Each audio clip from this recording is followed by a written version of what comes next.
मैं धर्मेंद्र कुमार वाडेकर आप लोगों को के स्टेनो क्लासेज में स्वागत है और इस चैनल को सब्सक्राइब करना ना भूलें। पहले आपको 90 के स्पीड में लिखाएंगे, फिर 100 के स्पीड में लिखाएंगे। इसका संकेत लिपि भी लिखकर इस वीडियो के साथ अटैच है और डिस्क्रिप्शन में भी अटैच किया हुआ है। पहले एक बार संकेत लिपि को देख लें। चलिए अब 2 मिनट में लिखाना प्रारंभ करते हैं। पहले 90 के स्पीड में लिखाएंगे। Ready, last ready, start. महोदय, यह मानना कि उनको रोका नहीं जा सकता गलत है। इस महंगाई को रोकने के लिए कुछ विशेष कदम उठाने होंगे, कुछ विशेष काम करने होंगे। एक विशेष चीज़ जो इस बजट में आई है और जो घबराहट पैदा करने वाली है, यह है कि देश की पैदावार तो बढ़ रही है, देश का विकास तो हो रहा है, लेकिन इसके साथ ही साथ देश में बेकारी बढ़ रही है और ख़ास तौर पर पढ़े लिखे लोगों की बेकारी बढ़ रही है। लोगों का बेकार होना खतरनाक चीज़ है।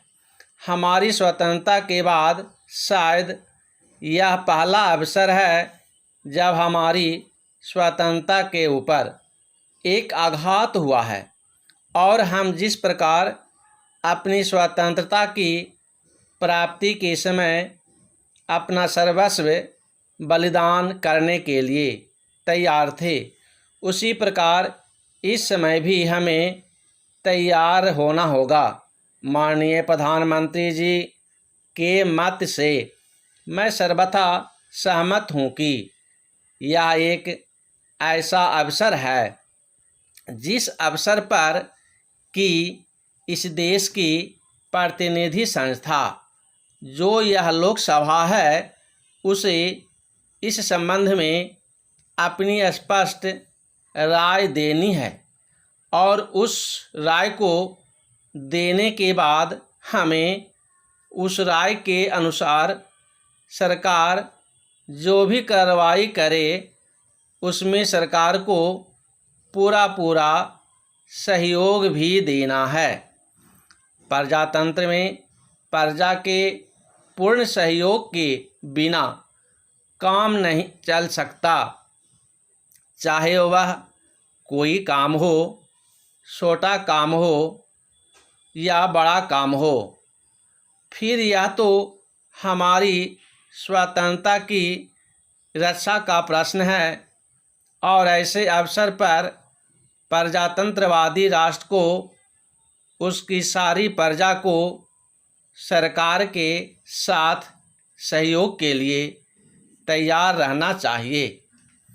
मैंने यह बात कई बार कही है और मैं फिर इसे दोहराना चाहता हूँ कि अनेक ऐसी बातें हैं जिनमें कि भिन्न भिन्न राजनीतिक दलों के होते हुए भी सब राजनीतिक दल मिलजुल कर काम कर सकते हैं।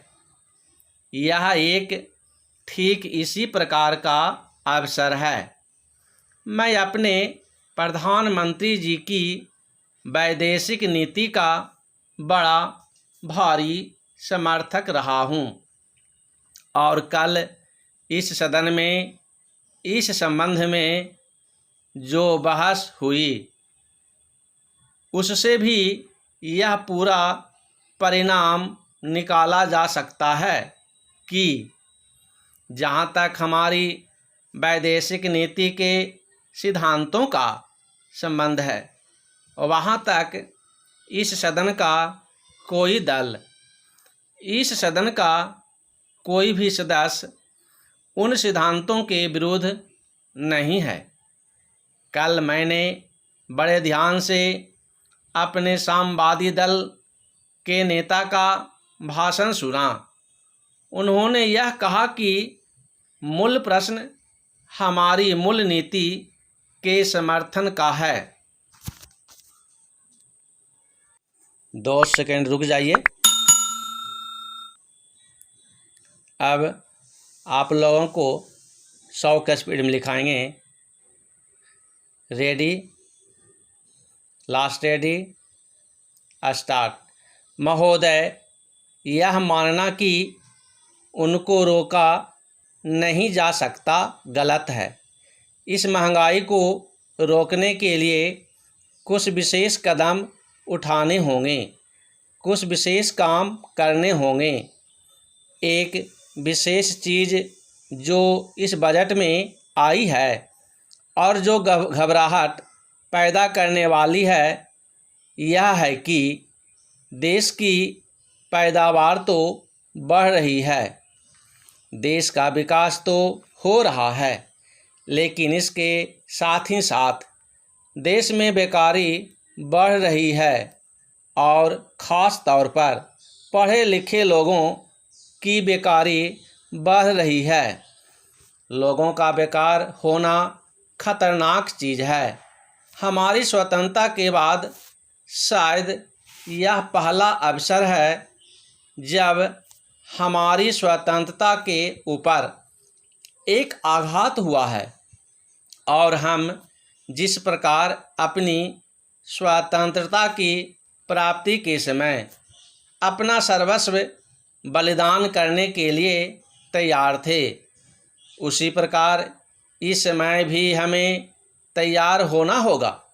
माननीय प्रधानमंत्री जी के मत से मैं सर्वथा सहमत हूँ कि यह एक ऐसा अवसर है जिस अवसर पर कि इस देश की प्रतिनिधि संस्था जो यह लोकसभा है, इसे इस संबंध में अपनी स्पष्ट राय देनी है और उस राय को देने के बाद हमें उस राय के अनुसार सरकार जो भी कार्रवाई करे उसमें सरकार को पूरा सहयोग भी देना है।